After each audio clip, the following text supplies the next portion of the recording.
Good morning, guys. Looking forward to the day. Certainly an interesting one with, of course, Mario Draghi's event, the ECB policy meeting, the press conference at 1:30. This is what's going to be the most interesting point of the session. We have got plenty of data to look forward to also.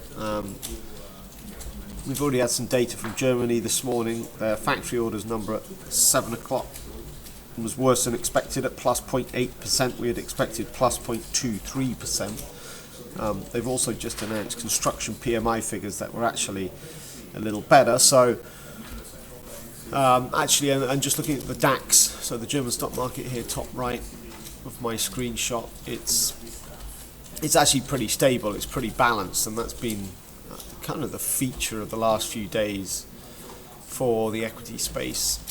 Consolidation of last week's gains. Basically, here's the S&P on the top left, and we flirted with Monday's high on a few occasions. So around about the beginning of the US session, and then again overnight, just into the close last night, into the US close, testing this sort of 2019-25 as this price point. It's the high from Monday, and this is what's capped the upside in a double top from yesterday's session, and we're just sat just below that. So stocks are still very much balanced and stable, looking for the next guidance, looking for the next mover.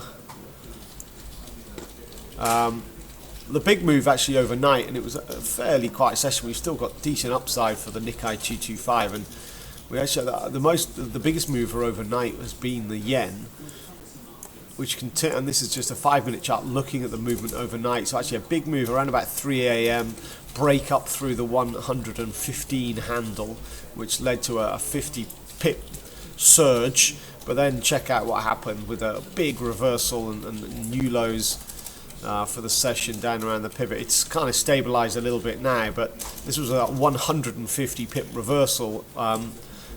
Looks to be a little bit of profit taking after what's been obviously a sensational rally over the last couple of days. If I showed you the daily chart, this is the Bank of Japan stimulus boost, and it's driven more dramatic weakness in the currency.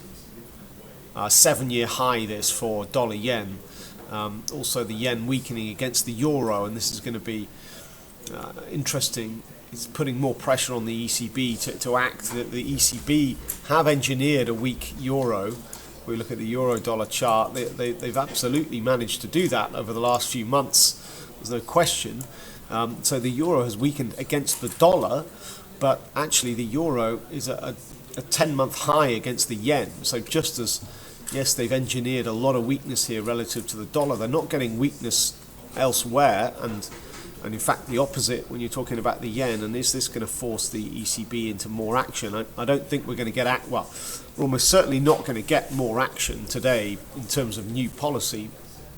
Expect Draghi to remain dovish, but at the same time expect him to remain sort of realistic in terms of prospects and expectations. I think markets have become over expectant when it comes to the ECB, and the amount of policy they've delivered in recent months has been extreme.